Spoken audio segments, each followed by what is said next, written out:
Good morning दोस्तों। आज सुबह मैं बहुत जल्दी उठ गई थी क्योंकि आज था हमारे घर में श्राद्ध मेरी अम्मा का। तो बहुत जल्दी उठ के मुझे बहुत सारा काम करना था और मम्मी पूड़ी बनाने में बिजी थी। और बगल में मतलब हमारे गांव के एक चाचा आए हुए थे, वहीं पे बैठ के वो चाय भी पी रहे थे। और यहाँ पे थी कनक, जिसने पकड़ रखा था न्यू ब्रश। और कनक दिखा रही थी कि आज मैंने न्यू ब्रश निकाल रखा है। और कनक यहाँ पे खड़ी होकर मम्मी से बहुत सारी बातें कर रही थी और मम्मी इसको बहुत ज्यादा चिढ़ा रही थी। और उसके बाद मम्मी ने मेरे को बताया बहुत सारा काम और मैं चली गई काम देखने। ये देखो मम्मी खीर बनाने वाली थी और मम्मी ने मुझे पकड़ा एक डब्बा और बोला कि ऊपर ताई लोग के वहां दे के आओ, क्योंकि उनका भी दादी का श्राद्ध था। मैं ताई के वहां दे के आई तो ताई ने मुझे थोड़ी देर बैठने को कहा, लेकिन मैं थोड़ी देर ही बैठी और थोड़ी देर ताई से बातें की। और ताई को पता चल गया था मैं उनकी वीडियो बनाने। ताई बहुत ज्यादा खुश हो गए थे और वो टिफिन पैक कर रहे थे क्योंकि भैया हमारे जाते हैं तो उनके लिए खाना पैक होता है। उसके बाद मैं घर आ रही थी, मेरे को मिला जो जिससे कोटे थे हमारे चावल, और घर आके देखा तो मम्मी बना रही थी बहुत ज्यादा टेस्टी खीर। और मम्मी ने मेरे को इसको घुमाने को बोला क्योंकि इसका नीचे से पूरा वो तला लग जाता है तो इसको घुमाना पड़ता है। और यशु भी उठ गया था और यशु देखो हमारा कैसा लग रहा था, गोचू जैसा। और उसके बाद कनक आ गई मेरे पास क्योंकि यशु तो अभी उठ रखा था तो उसको भी ताकत नहीं आ रखी थी बोलने की। तो कनक आ गई मेरे साथ और कनक और मैंने थोड़ा यहाँ पे बैठ के गप्पे मारी। और फिर मम्मी ने भेज दिया मुझे मिर्च तोड़ने क्योंकि रायते में मिर्च डालनी थी, तो रेड मिर्च भी तोड़ी मैंने। और फिर मैं गई रजनी भाभी के घर में। ये है रजनी भाभी का पुत्र देवा, और जो मुझे बुआ बुआ करके आवाज लगा रहा था और मैं इसके पास गई तो फिर ये बोला था कि वहां है मम्मी। थोड़ी देर से बातें करने के बाद मैं आ गई घर आके देखा तो मम्मी ने पूरी श्राद्ध की तैयारी कर दी थी, सारे पत्तों में सामान रख दिया था। और ये है मेरी बहुत प्यारी दादी। मुझे बताया अपनी दादी की बहुत ज्यादा याद आती है, बहुत मिस करती हूँ मैं अपनी दादी को कि मेरी दादी बहुत अच्छी थी सच में। और फिर मैंने दादी की फोटो रख दी थी मंदिर पे और फिर मैं आई बाहर तो यहाँ पे ये है मेरी छोटी दादी और पता नहीं वो किसको देख रहे थे वहां पे। और पता है मेरे को इतना काम हो जाता है सुबह की, इतनी तेज धूप आ गई थी और मम्मी ने कहा कि आज ऑयलिंग कर ले। मम्मी ने मेरे को ऑयल दे दिया था। काफी टाइम से मैंने ऑयलिंग नहीं कर रखी थी इसलिए मैंने आज ऑयलिंग की। बाल बहुत ड्राई ड्राई भी हो रहे थे, बहुत ज्यादा गिर भी रहे थे, तो ऑयलिंग करने से थोड़ा गिरते कम है। तो फिर मैंने ऑयलिंग कर दी थी, बाल वाल बना के मम्मी ने मुझे भेज दिया कूड़ा फेंकने और मैं जाने लगी कूड़ा फेंकने। बाल वाल बना के चंपू जैसे बन के घर आके मम्मी ने कहा कि मुझे चूटने हैं आज भट्ट। उसके बाद मैं चलेगी दाड़ीम के पत्ते लाने क्योंकि मम्मी परसों हमारी बागेश्वर गई थी लेकिन अनार लाना भूल गई क्योंकि मम्मी को याद नहीं रहा। मम्मी ने सोचा तो था तो मम्मी को बहुत अजीब लग रहा था। फिर मम्मी सोचती थी अनार होता तो अच्छा होता, तो मैं दाड़ीम के पत्ते तोड़ रही थी और मुझे पता है यहाँ दाड़ीम भी मिल गया। मैंने एक दाड़ीम तोड़ा और मैं चली गई मम्मी को देने। मम्मी बहुत ज्यादा खुश हो गई थी, मम्मी कह रही थी नहीं था तो मेरा मन अजीब हो रहा था, अब मिल गया। और देखो मैंने ये चूटने हैं अभी। ये लोका कहलिया दान सीता ये लोका पुण्य कर्मा तान तो सुबल मा तो शिव शांति आरोग्य संपदा वृद्धि संतान वर्ष्यो जायते उत्तरो उत्तरः। या दिन में राजा दीप ताने दीप ये दिला हाल लगा जे चारों दिशाओं में तो थोड़ा हाल लगा जी वही ओम दीप ताने दीप ओम दीप ताने दीप ओम दीप ताने दीप मोदक का निकाल दिया निधि विसर्जित कमला मोदक निकाल दिया। ओम ऋग्वेदाय स्वाहा है वो आसन कर। ओम ऋग्वेदाय स्वाहा ओम यजुर्वेदाय स्वाहा ओम सामवेदाय स्वाहा ओम अथर्वेदाय नमः। अथर्वेदाय नमः तब पुण्य जो पत्र पुण्य मते ओम मंत्रा सप्ला ओम मंत्रा सप्ला पूर्णा संतो मनतो ब्रह्मवाक्य प्रसादोस्तु धन संतान वृद्धिरस्तु धन संतान वृद्धिरस्तु पूजा सफलमस्तु ब्रह्मवाक्य प्रसादोस्तु धन संतान वृद्धिरस्तु पूजा सफलमस्तु पितृयज्ञ सफलमस्तु। और यहाँ पे कनक के और यशु के बहुत सारे दोस्त आए हुए थे। ये हैं हमारे पड़ोसी बच्चे, इतने सारे बच्चे सब आ रखे थे। और देखो हमारी कानू कैसे बैठी हुई थी यहाँ पे, और यशु भी बैठा हुआ था अपने दोस्तों के साथ। और ये बच्चे आए थे श्राद्ध में खाना खाने, क्योंकि हमारे वहाँ श्राद्ध में सबको इनवाइट होता है, तो सभी लोग आ जाते हैं खाने खाने के लिए। और फिर मम्मी ने इनको दी पूड़ियाँ, सभी बच्चों को पूड़ी बांट दी थी और वो खाने में बिजी थे। और फिर मैं दादी की फोटो वहाँ पे रख के आ गई, जहाँ पे दादी की फोटो पहले से रखी हुई थी। और फिर मैं आ गई बाहर आके मैंने अब जो ये फट फैला रखे थे इसको चूटने थे। इतनी ज्यादा गर्मी लग रही थी ना, मैं क्या ही बताऊं।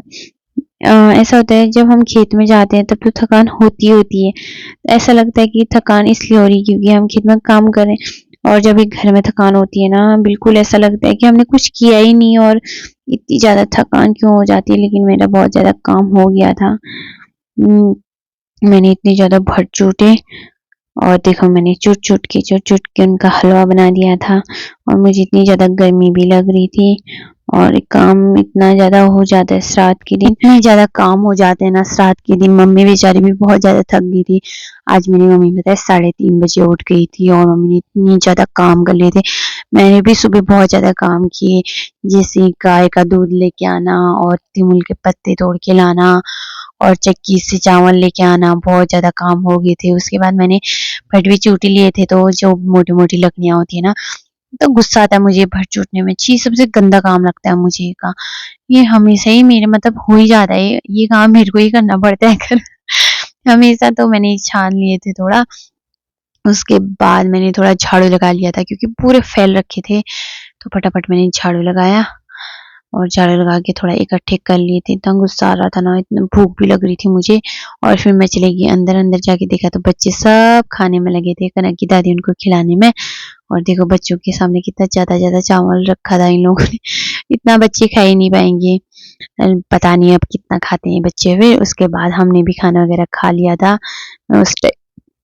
उस टाइम पे वीडियो रिकॉर्ड इसलिए नहीं कर पाई क्योंकि मेरी दोस्त की कॉल आई हुई थी, तो मैं आज खाना नहीं दिखा पाई। उसके बाद मैंने गुंजा को फटाफट नहलाया, और हमने घर का सारा काम निपटा ही दिया था। और उसके बाद मम्मी ने मेरे को सामान दिया, और ये देना था ऊपर काजू लोगों के लिए, खीर और रायता। और मम्मी भी आगे भी जाने लगी थी क्योंकि अब हम वहीं से काजू काटने भी जाएंगे। और बताया धूप भी जाने वाली थी। हाँ, उधर साइड की तो चलेगी थी, इधर बची हुई थी, लेकिन बहुत गंदी गर्मी हो रही थी। पता नहीं इतनी गर्मी हो रही है, कब आएगी ठंडी हो रही है। और ठंडी में ऐसा होगा कि कब आएगी गर्मी, ऐसा हो जाता है। और फिर मुझे दिखा अमरूद का पेड़। मेरी हाइट छोटी होने की वजह से मेरे को लगा कि मैं तोड़ नहीं पाऊंगी, लेकिन मैंने बहुत ज्यादा कोशिश की। और मैंने फाइनली 2 अमरूद तोड़ लिए थे अपने लिए, और मैं इनको खाते खाते चलेगी घास काटने। फिर देखो मम्मी ने इतना ज्यादा घास काट रखा था। थोड़ी देर ताई हेल्प करने आई, तो पता है जहाँ पे मैं काटी थी वहां पे ताई आई, और जैसी ताई वहां पे आई ना, झिमोर थे वहां पे, और ताई ताई को झिमोर ने काट दिया, और मैं हो गई बहुत ज्यादा खुश। उसके बाद ऊपर ताई के वहां जब हमने खाना नहीं दे रखा था, तो मैं उनको दे के आई। और यशु की मम्मा ने यशु के हाथ में गलती से पैर रख दिया था, यशु कितना खतरनाक रोया। उसके बाद कनक आ गई थी हमारे घर में, मम्मी से बातें करने में लगी हुई थी। कनक कनक शिकायत बता रही थी कि आंटी ने दद्दा के हाथ में पैर रख दिया करके, कनक बताने में लगी थी। उसके बाद मम्मी ने कर दी थी रोटी बनाने की तैयारी, आटा उटा गूंदने में लगी हुई थी मम्मी। और साथ में मम्मी और मैंने बहुत सारी बातें की। और फिर मम्मी रोटी बनाने में लगी थी, मैं हो रही थी बोर, और मैं चली गई यशु के रूम पे। यशु का स्टडी लैंप जला हुआ था, और यशु कर रहा था पढ़ाई। अब देखते हैं यशु पढ़ाई के साथ साथ क्या कर रहा था, और अपने डैडू से बात कर रहा था। उसके डैडू ने ले रखी थी रिमोट कंट्रोल कार, तो वो दिखा रहे थे उसको। तो यशु यहीं से खुश हो रहा था कि अब मेरे पास भी आएगी करके। और थोड़ी देर हमने यशु की नोटिंगी देखी, और हमको लगी थी बहुत ज्यादा भूख। और देखते हैं आज यशु ने क्या काम कर रखा है अपनी बुक में, नोटबुक में।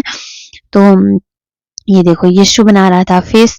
यार ऐसी फिश कौन बनाता है, कैमरामैन फोकस करो। हमारा यशु बना रहा है यहाँ पे फिश, वो भी ग्रीन कलर की। यार ग्रीन कलर की फिश बना देता है यशु भी। तो उसके बाद यशु और मैं यहाँ पे बैठे हुए थे। हम दोनों की मम्मा खाना लाने में बिजी थी, और फिर ये बनाना हमारे कनक के लिए। और यशु नागिन डांस करने लग गया था। यशु इतना ज्यादा डांस करता है कि हम लोग इतना इसके डांस को देख के इतना ज्यादा बोर हो जाते हैं ना, कि अब तो इसके डांस को हम इतना इग्नोर मारते हैं कि ये फिर करता ही नहीं है। और फिर मम्मी हमारा डिनर लेके आ गई थी। डिनर में थी दिन की सुबह की खीर, सब्जी वगैरह और रोटी मम्मी ने आज बना रखी थी। और फिर यशु और यशु के दादू की हुई भयंकर लड़ाई, क्योंकि यशु डंडा लेके आ गया था और वो मतलब ऐसे काम करता है जिससे उसके दादू को गुस्सा आता है, और यशु के दादू उसको ऐसी चीजें बोलते हैं जिससे यशु को गुस्सा आ जाता है। दोनों एक जैसे हैं और इनकी होगी फाइट। जब यस्सु जीत नहीं पाता है ना, तो यस्सु जीतता है सिर्फ रोने में। अब अपने दादू से डंडा नहीं खींच पा रहा था, तो रोते हुए देखना अभी इधर को आ जाएगा। ये देखो यस्सु रोने लग गया। यस्सु रोने में इतना एक्सपर्ट है कि क्या ये बताऊं, हमेशा रोते रहता है। हंसते हुए कम दिखता होगा आप लोगों को वीडियो में भी, हमेशा रोते रहता है। और इसके दादू और इसकी बिल्कुल नहीं बनती, बिल्कुल भी नहीं। और आ गया हार के रोते हुए, क्योंकि ऐसी है। उसके बाद ताई के हाथ में कांटा चुभा था, तो भाभी कांटा निकालने में लगे हुए थे, क्योंकि आजकल सोच के महीने में ना बहुत कांटे चुभ जाते हैं हाथ में, बहुत दर्द भी होता है। उसके बाद ताई लगे थे फोन में बात करने में, और हम लोग सुने थे ताई की बातें। और हम लोग पता है डिनर के बाद यहाँ पे थोड़ी देर बैठ जाते हैं, आधे घंटे समथिंग, और फिर करते हैं हम बहुत सारी बातें, क्योंकि दिन भर तो मिल नहीं पाते। भाभी लोग कहीं और होते हैं और हम कहीं और, तो हमारा रात में ही ऐसा टाइम मिलता है हमको कि हम यहाँ पे बहुत ज्यादा बातें करते हैं। और साथ में होती है यीशु की नौटंकी। यीशु कभी कुछ करता है कभी कुछ, और हम मारते रहते हैं इसको इग्नोर। और मुझे तो हो रखी थी थकान, रोज ही थकान हो जाती है आजकल, तो क्या ही बोलूं। मिलते हैं अगले ब्लॉग में, बाय बाय।